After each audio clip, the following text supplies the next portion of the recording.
What's going on, guys? It's that car guy, and today I'm going to be making a review for you guys on my 2007 BMW 335i. 115,000 miles on it, and basically I'm just going to be talking about how it feels review-wise and the things that I've had done to it and any issues that I've had with it.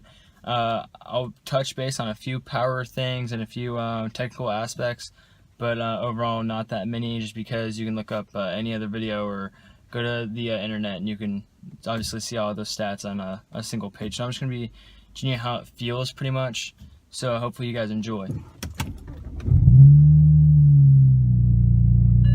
going to start off by saying this 2007 is the first year that they made the 335i, and in this body style.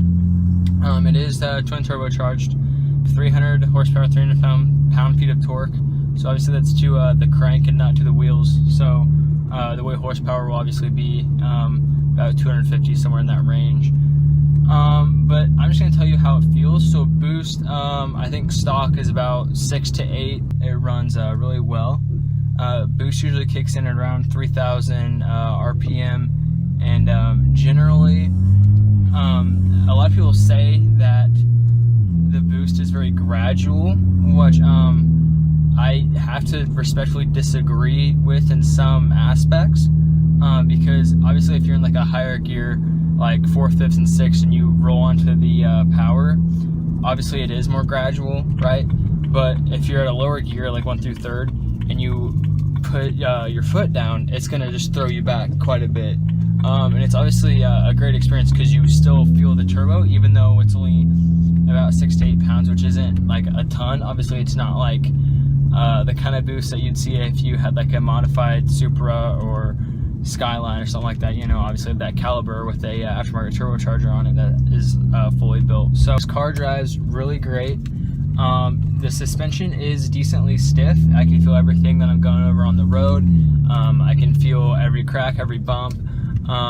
So if you like a little bit of a softer suspension, this probably isn't exactly the car for you. It is decently bumpy in a lot of situations, and that is very prominent, you know. My passenger seat, whoever's sitting there, you can obviously see them getting thrown around a lot. You can obviously feel it yourself. You can feel how bumpy the car is. You can feel literally every single crack in the road. Like I'm going over like a residential street right now, and I could feel each like increment in the road. Now, looking at the car from a reliability standpoint, I've only had a few issues with it. The first one, I was on a trip, probably about an hour and a half away, so I mean not too far luckily, but I was going about 80 down the highway, and my transmission fuel pump burst, and so pretty much it exploded in my engine bay. I went to go open the hood because obviously a warning sign came up on my instrument cluster, and it was pretty much warning me that my engine coolant pump was not working properly. It said my transmission was overheating.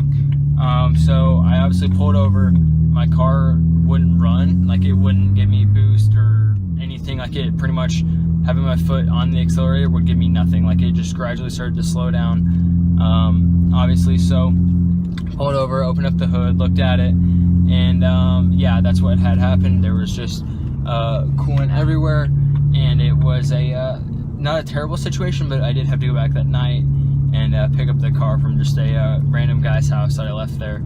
Obviously I told him about it, so it wasn't terribly sketchy, but he did know, and it wasn't exactly the most ideal scenario. And then the second thing that happened, well, it's not really like a big thing, but it's more of like a constant ongoing thing. This thing eats up oil like no other. We just filled up my oil not too long ago, probably 2-3 weeks maybe, and it's already about halfway, less than halfway. So I mean, it just goes through oil super quick because of the twin turbos. I think it has a leak somewhere as well, so that's obviously not very helpful. Just add some, like I'll add a quart once it gets low, and then every few times I have to do that, every like 4, every 5, I'll get the transmission, or not the transmission, the oil changed. So it's definitely an issue that, I mean, it's not that annoying exactly, but it's just something that, I mean, it's not exactly ideal. Overall though, this car has had no other issues other than that at all. It's ran really great. I think I got it about 79 or 89,000 miles whenever I first bought the car. So I've had, which I mean is obviously a lot, and I've had no issues since then, except for those two that I just explained, which one of them about the oil isn't exactly like a huge issue. It's just kind of like an annoyance. Because the power is pretty even with the 300 horsepower, 300 torque, it makes it really fun. So whenever you do get on boost, it's a nice pull. So let's just, I'll just go into manual mode. I have the automatic version. So I'll just kind of roll through the gears here. I'll just start kind of at first. I'll just kind of do a little,